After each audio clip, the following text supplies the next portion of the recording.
Hi, my name's Aurelia. On my 24th birthday, my mother sent one text. Don't contact again. No cake, no hug, just a suitcase on the porch and a word she loved to use. Parasite. A month later, she called me 108 times, her voice cracking through the voicemail, but I stayed silent. Why would a daughter choose silence over a mother's pleas? What did they take from me long before they took my home? I woke up before the sun that morning, a habit I had carried with me since college, when quiet moments were the only ones that felt like mine. The blinds in my small apartment in Greenville let in a thin strip of spring light. It was my 24th birthday, and for a heartbeat, I felt a flicker of the old hope that maybe, just maybe, this year would be different. No cake was waiting, no balloons, no laughter, but I still reached for my phone as if some small miracle might have landed there overnight. The screen was empty. No calls, no texts. No happy birthday from my mother. I pressed my thumb to the glass anyway, refreshing as if I could will one into existence. Then, at 7:12 a.m., a single notification blinked. Her name. I tapped it open, expecting a few clipped words of obligation. It read, "Don't contact me again. Your things are outside. One suitcase. Be grateful." I stared at the words. My thumb hovered, trembling slightly, but not pressing reply. There was no emoji, no explanation, just that. For a moment, my breath caught in my throat. My birthday gift was exile. I sat up and swung my legs off the mattress. The hardwood felt cold under my feet. Somewhere inside me, a familiar voice whispered, "You knew this was coming." But I still pulled on jeans and a sweater and grabbed my car keys. Maybe it was a misunderstanding. Maybe someone else sent that message from her phone. The mind tries to soften the blow, but the heart knows better. The drive to my mother's neighborhood took 12 minutes. The spring air smelled of cut grass and diesel from the garbage trucks. Each block of the subdivision looked like a postcard of perfect family life. Two-story houses, white fences, flags fluttering from porches. My childhood had been lived behind one of those facades, and as I turned onto her street, I felt the old knot tighten in my chest. Her house sat halfway down the block. The driveway was empty. The blinds in the front windows were shut. On the porch, next to the rocking chair she never used, sat a single navy blue suitcase. My suitcase, the one I had taken to college. No one opened the door, no footsteps inside, only a sticky note taped to the handle. "This is all you ever needed." Neighbors were out walking their dogs, pretending not to look. A woman across the street held her coffee mug mid-air, eyes darting between me and the suitcase. I stepped out of my car, smoothed my hair, and walked up the path. I knocked once, then twice. Nothing. Not even a shadow moved behind the curtain. I picked up the suitcase. It felt lighter than I remembered.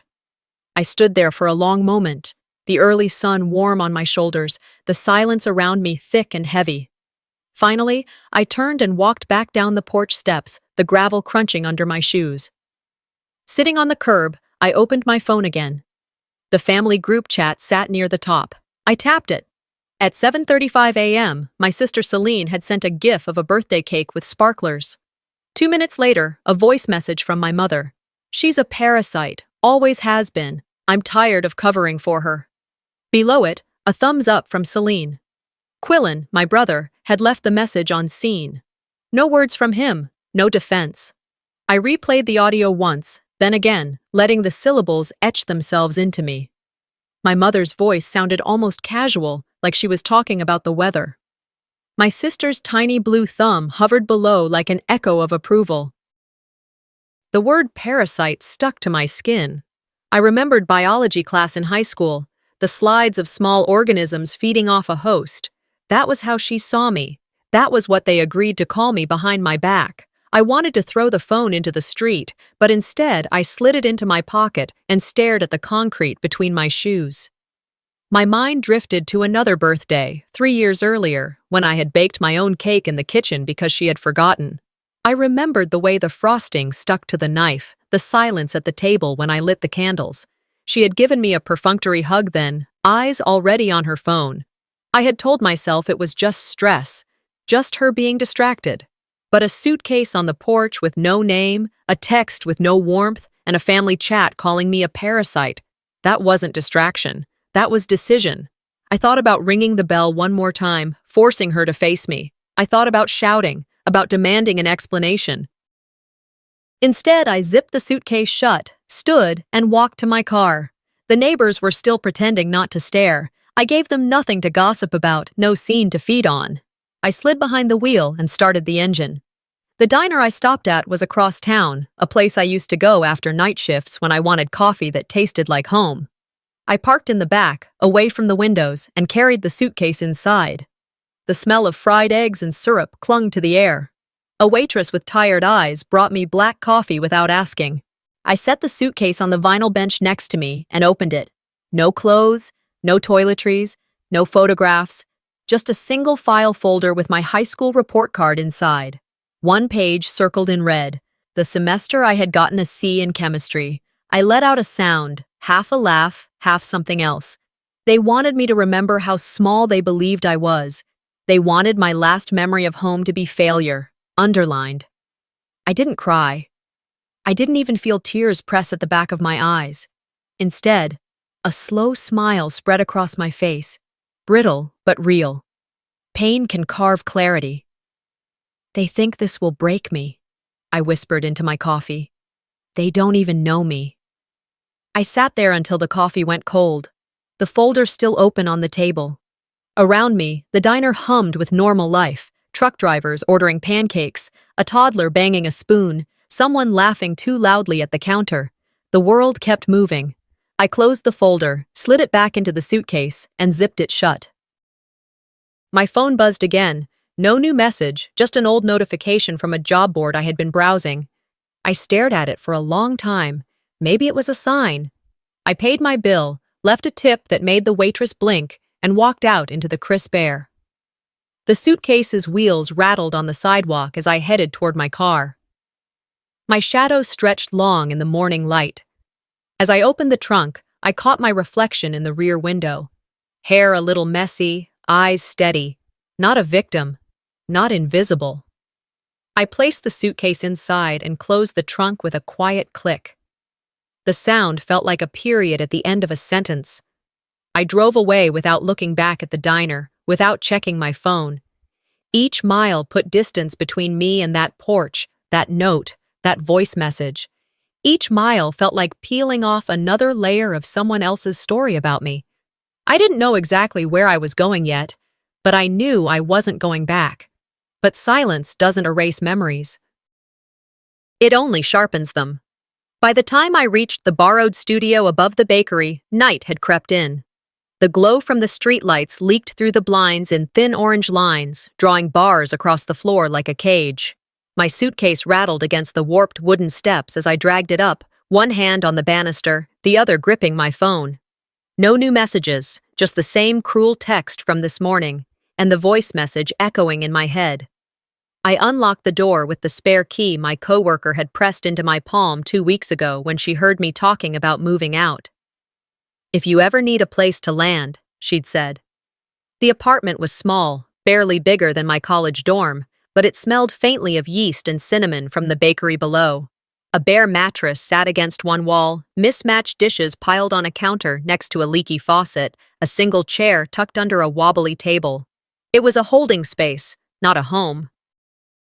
I set the suitcase down near the mattress and sat on the edge, rubbing my hands together for warmth. It was 9:15 p.m., now.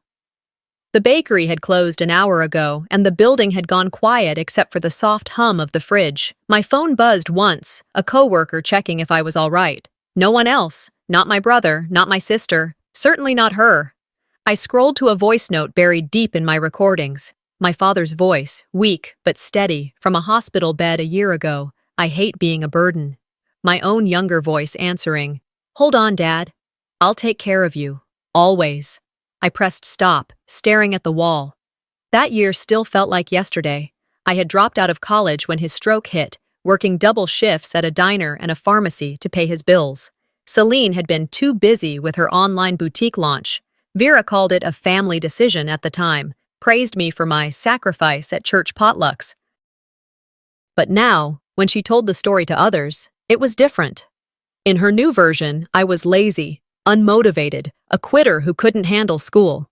I closed my eyes and saw another memory, one that had been surfacing more often lately. A Christmas dinner 2 years ago. Celine had made place cards printed with gold script. Everyone had a seat near the center of the long table, except me. My card, misspelled Aurelia, sat at the far end next to the trash can, wedged between the pantry door and a stack of folding chairs. I remembered sitting there, smiling through the whole meal, refilling drinks, passing dishes, laughing at jokes I wasn't included in. At the end of the evening, Vera had stood, raised her glass, and thanked Celine for keeping the family together while I cleared the plates. People clapped. I kept my eyes down. Those scenes used to roll off me like water. Now they cut. Each recollection made today's suitcase heavier. I pulled my journal from the bottom of the bag. Its cover was frayed, corners bent. A note written 6 months ago stared back at me in my own handwriting. I think if I disappeared, no one would notice, except Dad, and maybe the dog. My throat tightened. I tore the page out, folded it, and held it over the tiny stove flame in the kitchenette. The paper curled, blackened, and drifted into the sink as ash. "I noticed," I whispered. "That's enough." I turned to the mirror above the sink. My face looked swollen from tears I hadn't realized were falling, but my eyes were wide open, clearer than they had been in years. I wasn't angry yet, just done being fooled. The quiet of the apartment was different from the silence of the porch this morning. This was not exile, this was space. I opened the suitcase again, digging beneath the folder. An old pharmacy receipt slid out, one of dozens I had saved, the total circled in blue ink. I snapped a photo with my phone and slipped it into an envelope I had labeled "Someday" months ago, but never filled. One receipt became a piece of evidence, a thread of truth in a tapestry of lies. My stomach grumbled. I realized I hadn't eaten since that bitter coffee at the diner. I walked down the narrow stairs to the bakery kitchen, where the air still smelled faintly sweet. I poured water from the tap into a chipped mug, leaning against the counter while I sipped. Outside, traffic hissed past on wet pavement. The memories didn't stop. Another dinner surfaced. A birthday party for Celine at a country club. Everyone dressed in pastel. I had been asked to arrive early to help set up. When guests arrived, I found my name on a card at the wrong table, spelled wrong again. "We just thought you'd be more comfortable there," Vera had said, breezy as ever, steering me toward the edge of the room. Later, in the family chat, she'd posted photos of the party with captions about "our perfect little family." My absence from the main table was invisible in the pictures. I rinsed the mug, climbed back upstairs, and sat on the mattress. The apartment felt less like a stranger's space now, more like a cocoon. I opened the envelope again and added another paper, a printout of my tuition refund slip from the semester I left to care for Dad. Proof that my choices weren't what they claimed. I touched the envelope's edge like a blade. The silence around me wasn't grief anymore. It was the sound of something sharpening. I looked at my phone once more. The family group chat sat at the top, unread since the morning. My finger hovered over it, then retreated. They didn't get my words tonight. They'd get something else, later. I stretched out on the mattress, staring at the ceiling where faint cracks spiderwebbed across the plaster. Each line felt like a story waiting to be told, a hidden record etched above me. The lies they told about me weren't just cruel, I said into the empty room. They were rehearsed. And I had spent years helping them write the script. For nearly 2 weeks, I kept to myself, waking each morning with the kind of determination that doesn't announce itself, it just shows up. I spent my days quietly sorting through job boards and scribbling in my notebook, listing every bill I'd paid, every doctor's appointment I'd taken Dad to.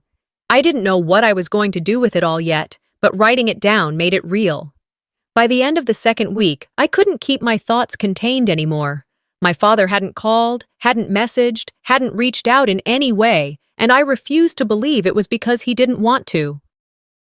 The more likely answer was that he didn't know what had happened to me, and the only way to find out was to go see him. So on a chilly Wednesday afternoon, I tucked a cheap bouquet into the crook of my arm, wrapped my scarf around my neck, and walked the 4 blocks from the studio to the Greenville Oaks Senior Living Facility. I'd walked this route countless times before. My steps used to feel like acts of love. This time, they felt like a gamble. The brick building came into view behind a row of well-trimmed hedges and a black iron gate.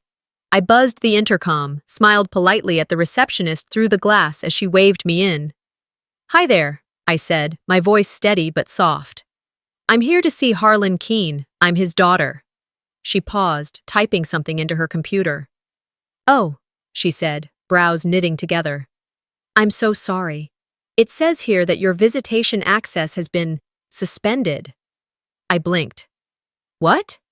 She cleared her throat and glanced over her shoulder. "I don't make these decisions, but someone with power of attorney submitted revised contact permissions. You're no longer on the list." I stood there for a moment, trying to digest what she had just said. "Vera submitted that, didn't she?" She didn't answer, just offered a rehearsed smile that made my stomach turn. The security guard stepped forward, not aggressive, just firm. "Ma'am, I'm going to have to ask you to step outside now." I didn't argue. I just nodded and took a few steps back, still clutching the flowers. Through the glass, I saw a nurse behind the front desk, a woman I'd spoken to many times before. She caught my eye, then quickly looked away. I turned, walked back toward the gate, and dropped the bouquet into the nearest trash can. It was a clean break. Efficient. Final. Standing on the sidewalk, I opened my phone and pulled up the voice memo app.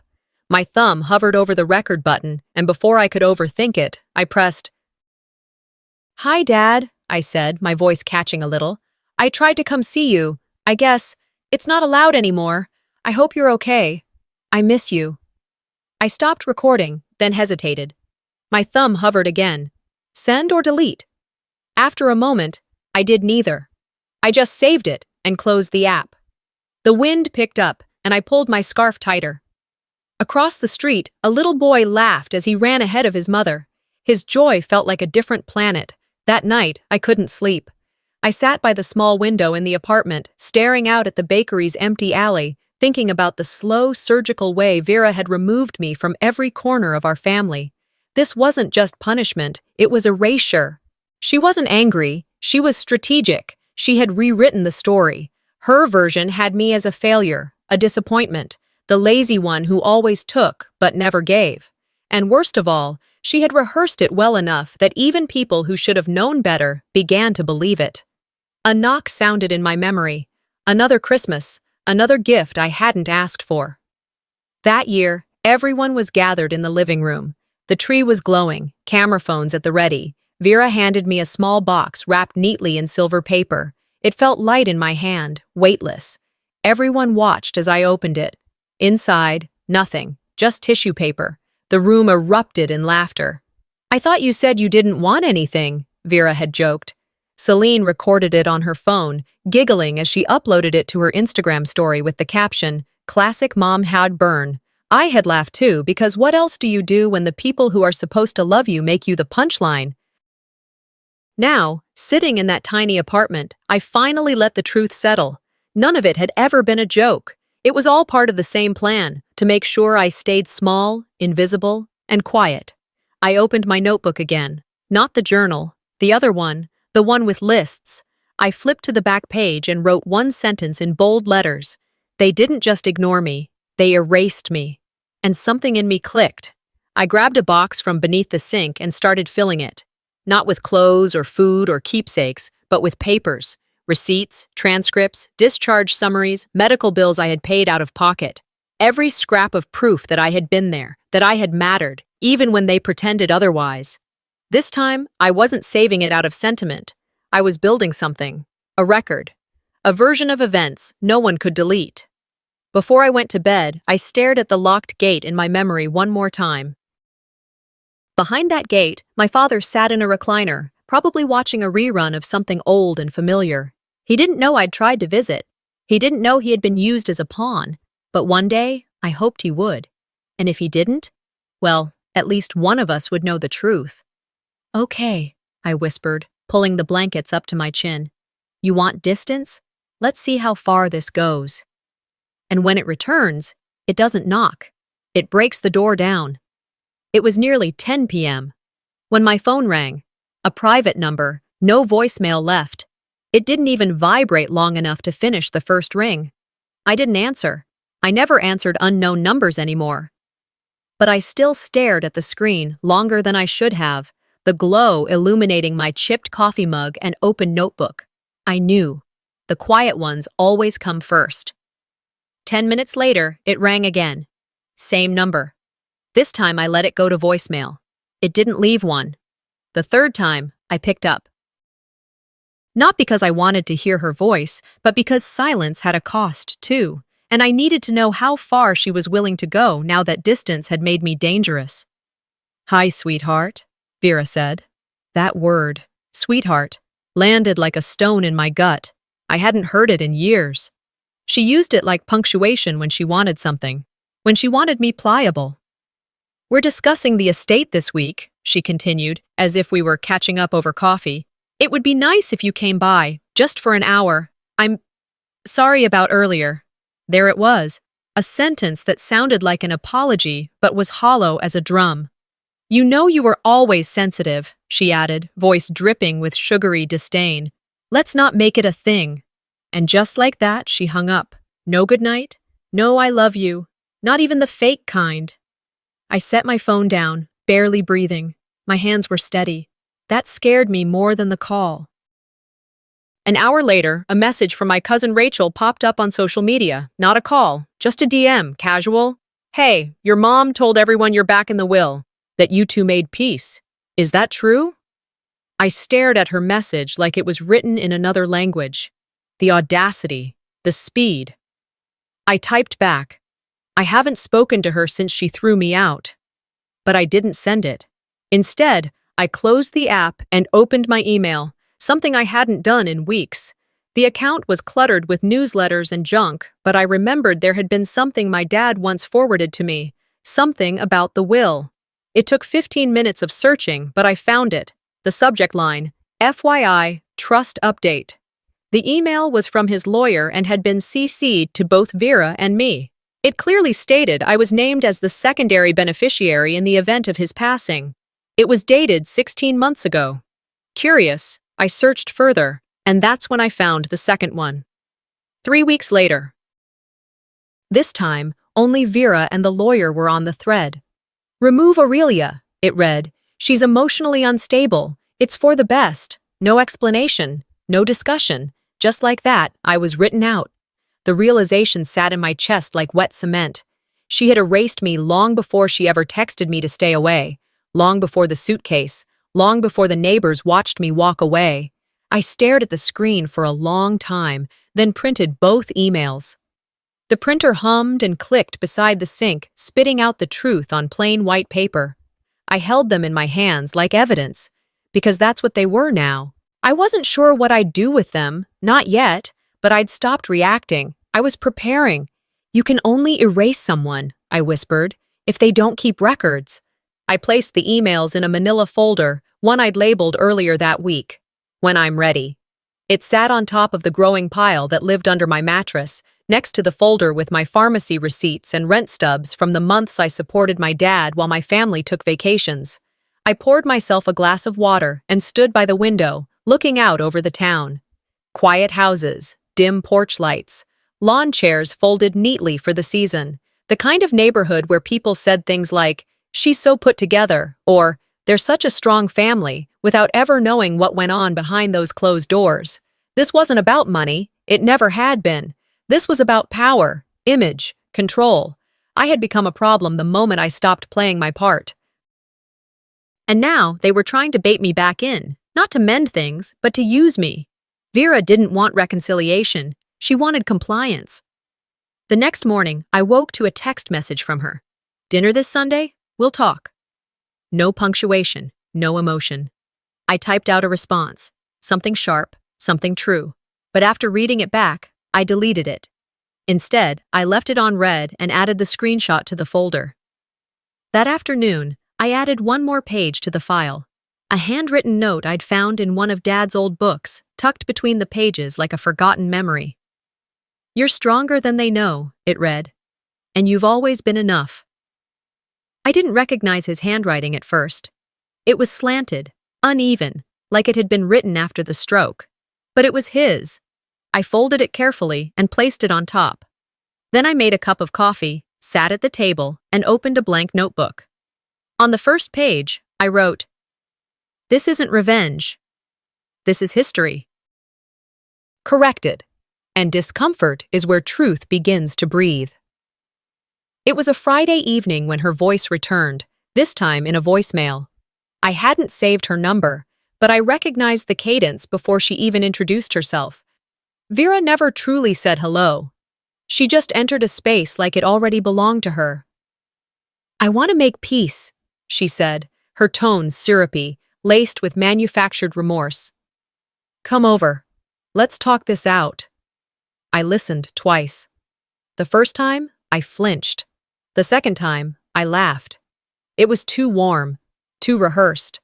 I hadn't heard her voice since the day she severed me with a text, but there it was now, sounding like a mother playing her part in a low-budget family drama. She didn't call because she missed me. She called because I was quiet, and my silence made her nervous.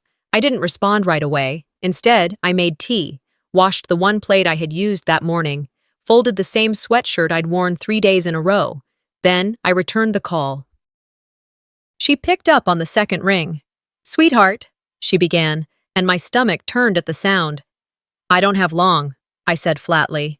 She continued, unfazed. "I've been thinking about you, about us. Maybe I was harsh.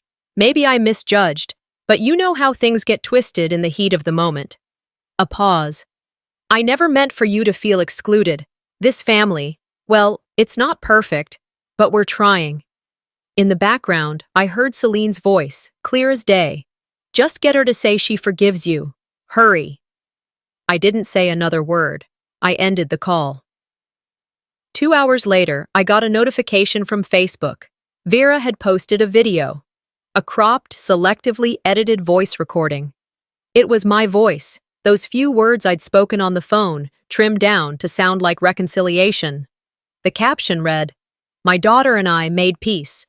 She forgives me. Healing begins." I stared at the post for a long time. Dozens of likes. Hearts. Comments from extended family, old friends, people who didn't know the difference between truth and fabrication. "So glad you worked things out," someone wrote. "Nothing stronger than a mother's love," another chimed in. Celine commented too, of course. "Proud of you, Mom. Some people take longer to understand family."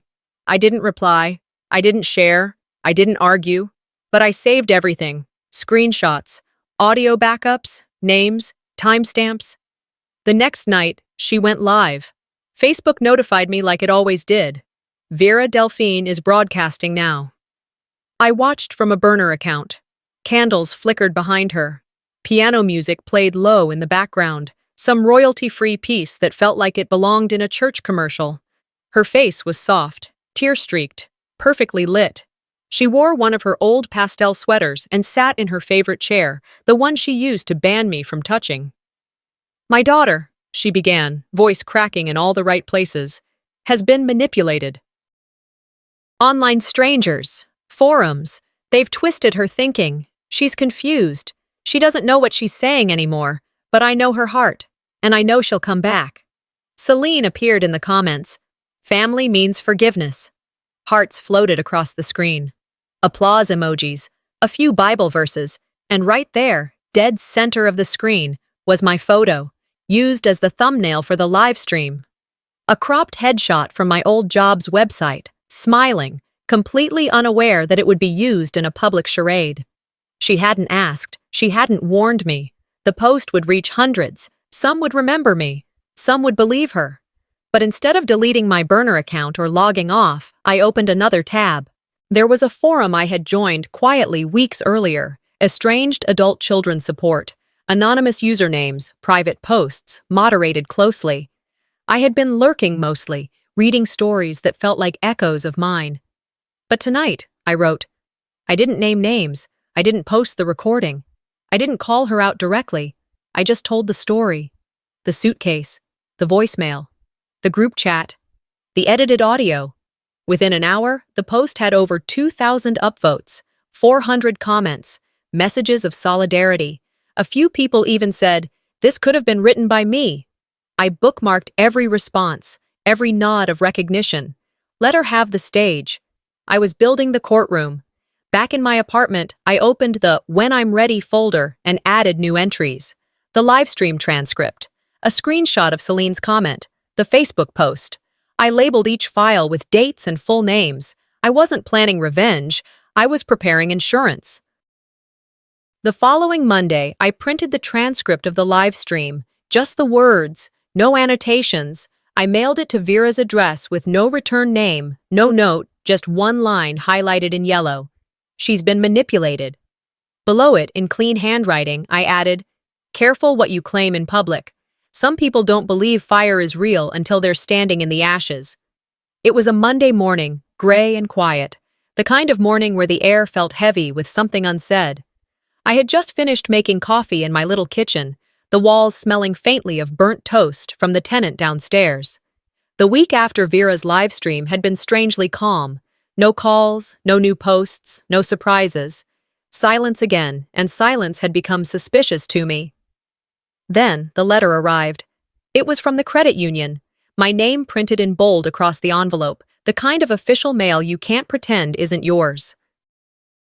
Inside, a polite but firm notice about 3 missed payments on a loan I had never taken.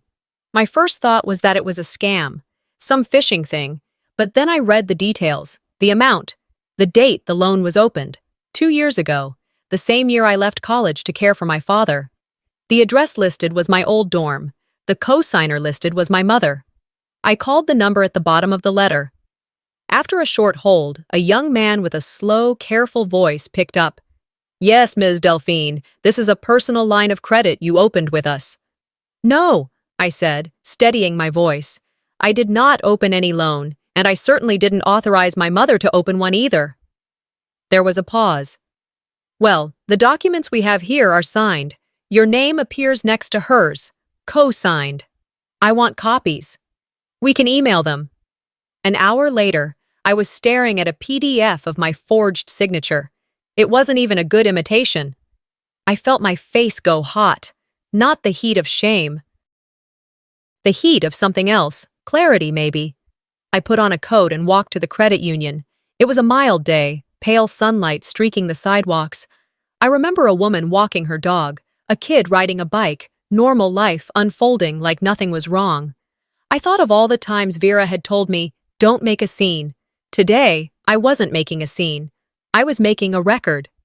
The loan officer who met me was a man in his late 40s, the kind of person who had long ago stopped being surprised by anything. He glanced at the papers, then at me. "We thought it was odd," he said casually. "She used your old college address, but she said you were away and you both had the same last name, so—" He shrugged. "So you didn't call me." He shifted in his seat. "It was processed online. Everything matched. What can I say?" I stood. My hands weren't shaking anymore. "You'll be hearing from me in writing." I walked out of the bank without crying, just boiling. They thought I wouldn't fight. That afternoon, I went to the county legal aid office. It was a tired building with linoleum floors and plastic chairs. A paralegal named Marcus met me at the front desk. He had dark circles under his eyes, a half-eaten sandwich on his desk, and a patience that felt like a small miracle. I told him my story, the whole thing, beginning to now. He flipped through my folder as I spoke. Audio, screenshots, email chains, the live stream transcript, my father's will emails. He raised an eyebrow. "You've got more documentation than most of my actual clients." "I'm not waiting for permission anymore," I said quietly. He smiled faintly, tired but impressed. "Good, because this is going to take some time." We began drafting a formal dispute for the bank. Identity theft, fraud, financial exploitation, words I had never imagined applying to my own mother. Later that night, my phone buzzed. A message from Indigo, the neighbor who used to share cigarettes with Celine behind the garage during family parties. We hadn't spoken in months. "Hey," she wrote, "I don't know if this matters, but I remembered something. I saw your mom driving off in that silver Honda 2 years ago. Wasn't that in your name?" My chest tightened. Indigo sent another message, a scratchy phone recording she'd made once, jokingly, when Vera was bragging to someone at a barbecue. That car? Oh, it's in my daughter's name, but she won't say anything. I stared at the audio file for a long time before downloading it. Then I added it to the folder labeled, When I'm Ready. By Thursday, Marcus had filed the paperwork. Quietly, no confrontation, no declarations. Just a few signatures and a process that would take its own course. The louder she gets, the quieter I'll move. That night, I lay in bed, eyes wide open. For the first time in months, I wasn't nervous. I wasn't angry. I felt power in my chest. Not rage, but precision. It was a strange calm, like the moment before a storm where you know exactly which windows to close and which doors to lock. The next morning, a certified envelope arrived at Vera's house. I imagined her in her kitchen, opening it with her manicured nails, expecting some polite apology or a birthday card from a distant cousin. Inside was the notice: fraud, identity theft, financial exploitation. Her name printed in black and white on government letterhead. I could almost hear her gasp from across town, because some people would rather burn the house down than lose the deed. 5 days after the certified letter arrived at Vera's door, I received one of my own. It was thin but formal, embossed with the seal of the county court. I opened it slowly, expecting another empty threat. Instead, it was an official lawsuit. Vera was suing me for failure to financially support a dependent parent. The language was cold, clinical. In bold, plaintiff claims emotional distress and ongoing financial hardship caused by the defendant's willful neglect. There, in black and white, was my name, my full legal name, being dragged into court by the woman who called me a parasite, publicly exiled me on my birthday, and forged my signature for a loan. On page 2, Celine had provided a supporting statement. She called me unstable, said I had isolated myself from the family, and accused me of spreading falsehoods online. I read the entire thing in complete silence. The hurt wasn't sharp this time. It was dull, deep, familiar. This wasn't just about control anymore. This was about destruction. They're trying to bury me, I whispered aloud. On paper. Later that same day, an invitation arrived in my inbox from my cousin Molly. A brunch. Family gathering. Vera's house. Same weekend the lawsuit was filed. At first I laughed, then I ignored it. But 2 hours later, another message came.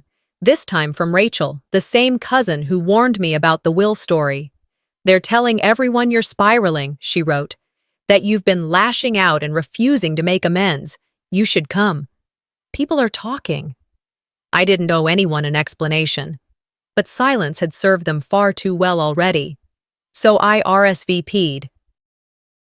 That Sunday, I pulled up outside the house I hadn't stepped foot in since the day of the suitcase.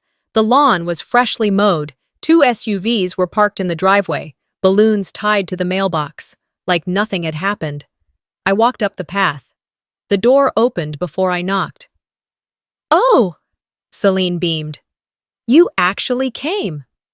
Her voice carried that same syrupy smugness Vera had used on the phone.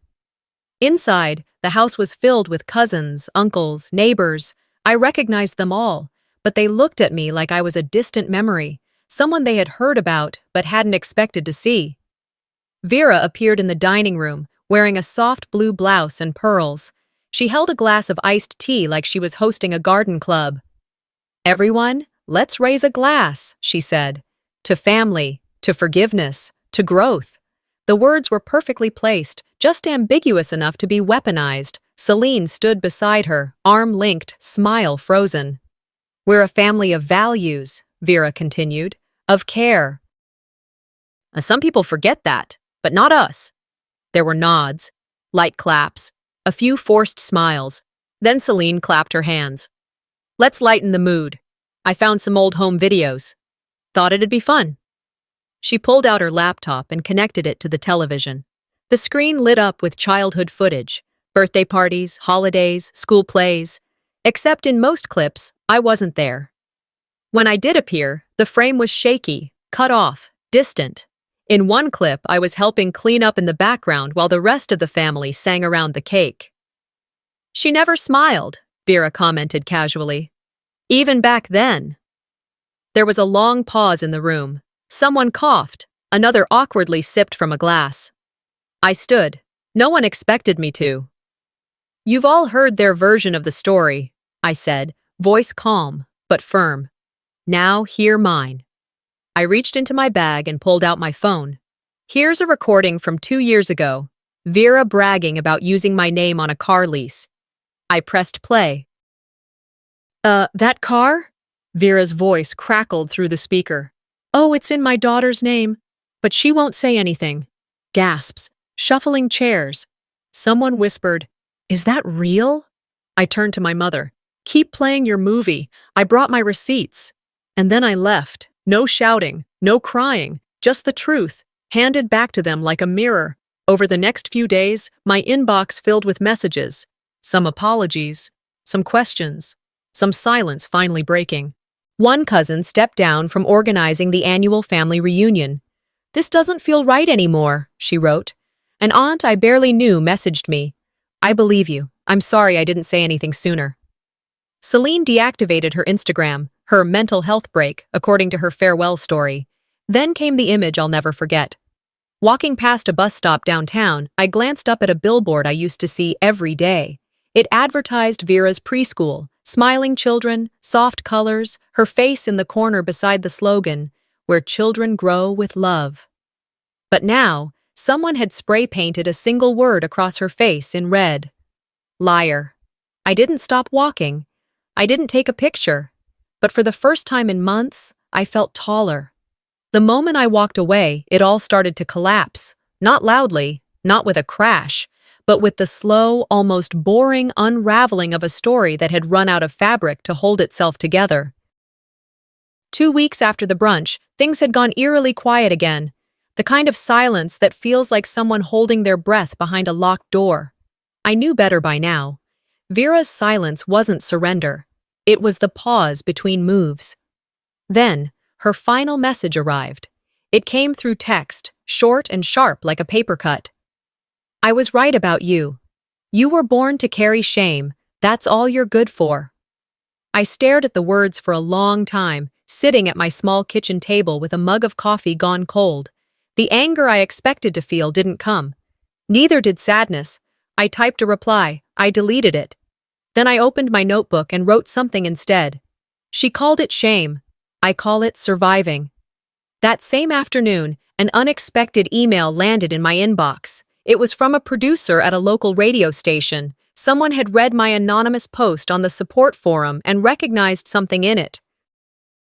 We're airing a new segment called Family Doesn't Always Mean Safe, she wrote. Would you be open to sharing your story, anonymously, if you prefer?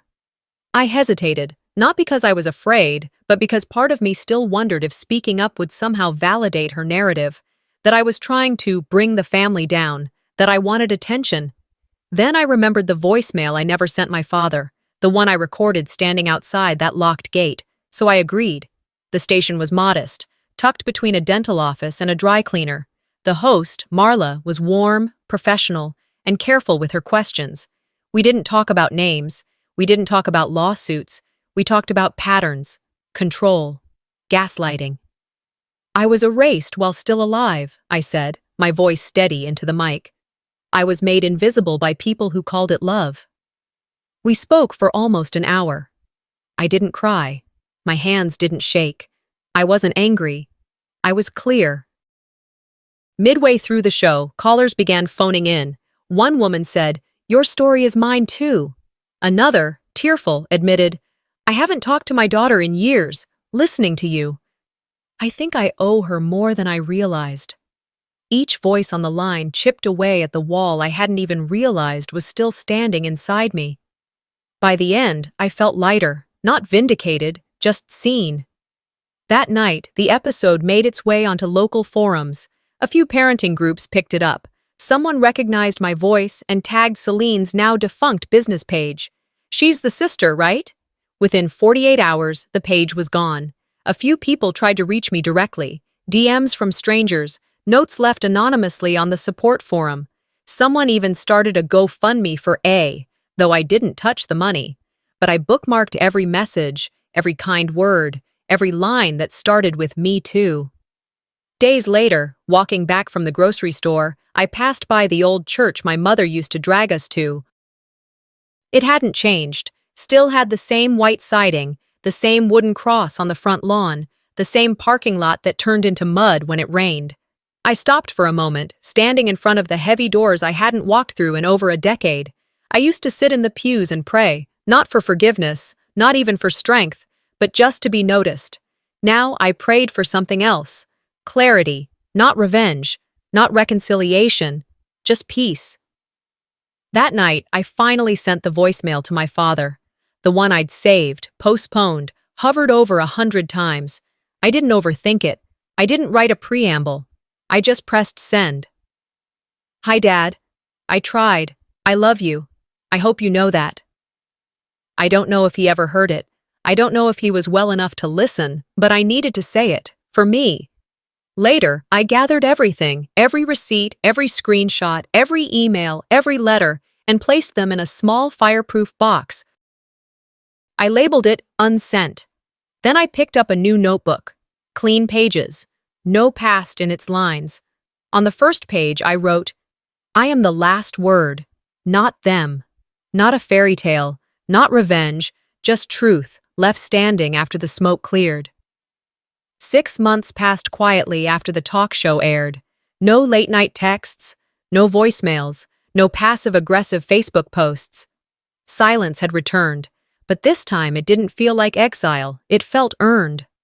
One morning, I came home from volunteering at the shelter and found a formal envelope wedged beneath my door. No handwriting, just a pre-printed label and a crisp fold. I already knew what it was before I opened it. "We regret to inform you, Vera Delphine has passed." There was no cause of death listed, no personal message, just a line inviting immediate family to the memorial service at a funeral home on the edge of town, the kind of place you drive past without noticing, tucked between a florist and an insurance office. I didn't RSVP, I didn't call Celine, I didn't even Google the time. Instead, I mailed a letter.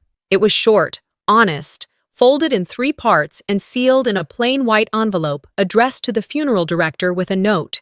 "To be read aloud during the service, if you please." Sunday arrived under a clouded sky. Rain came in slow waves, not quite heavy, but enough to press down on the air. I didn't attend, but Rachel did. So did a few others, former church friends, a couple of neighbors. Celine stood at the podium in a black dress too fitted for mourning, offering general statements about legacy and strength and family unity. No eulogy from her children, no choir, no slideshow, just awkward silences and the smell of lilies. Halfway through, the priest cleared his throat and unfolded my letter. "I forgave you the moment I walked away. Not for you, but so I could stop bleeding." Gasps broke the room. Someone dropped their program. Celine turned white and stormed out, heels clicking against the tile. Rachel told me later that 2 guests followed her. One of them whispered, "Guess she got what she gave." I didn't smile when I heard that, but I didn't cry either.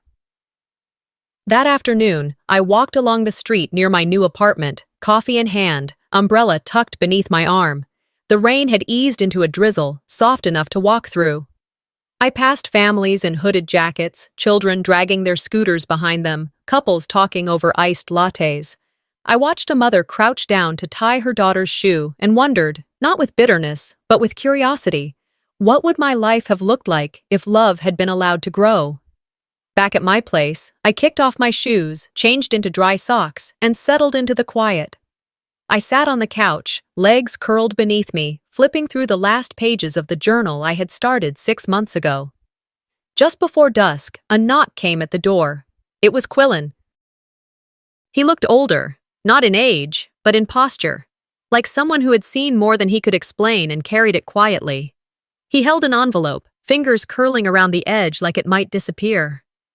"Dad wanted you to have this," he said, voice low. "He wrote it a while ago. I didn't know when the right time was." I nodded, stepped aside to let him in, but he shook his head. "I've said too little, too late. but I hope this helps." Then he left. Inside the envelope was a single note, handwritten in shaky lines. "You were never invisible to me." I sat on the floor with that letter in my lap for a long time. No tears, just a stillness that ran deeper than any grief I had known. I placed the letter beside the one from the funeral. I didn't need them anymore. By the time midnight came, I had gathered every document, every photograph, every receipt, every shred of proof and pain, and placed them all in a small, fireproof box. I taped it shut. Then I opened a fresh journal.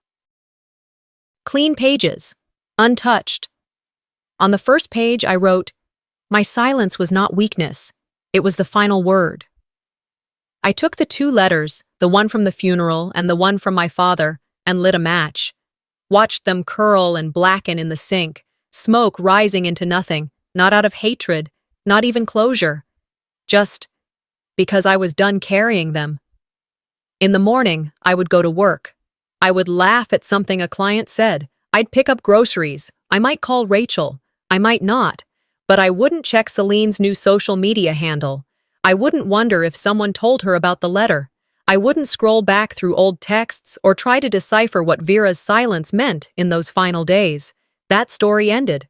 I wrote my own ending. Some stories end quietly. But the echo. The echo is where you find yourself. Some stories don't end with a dramatic confrontation. They end with a choice to walk away. Aurelia's silence wasn't weakness. It was wisdom. It was power.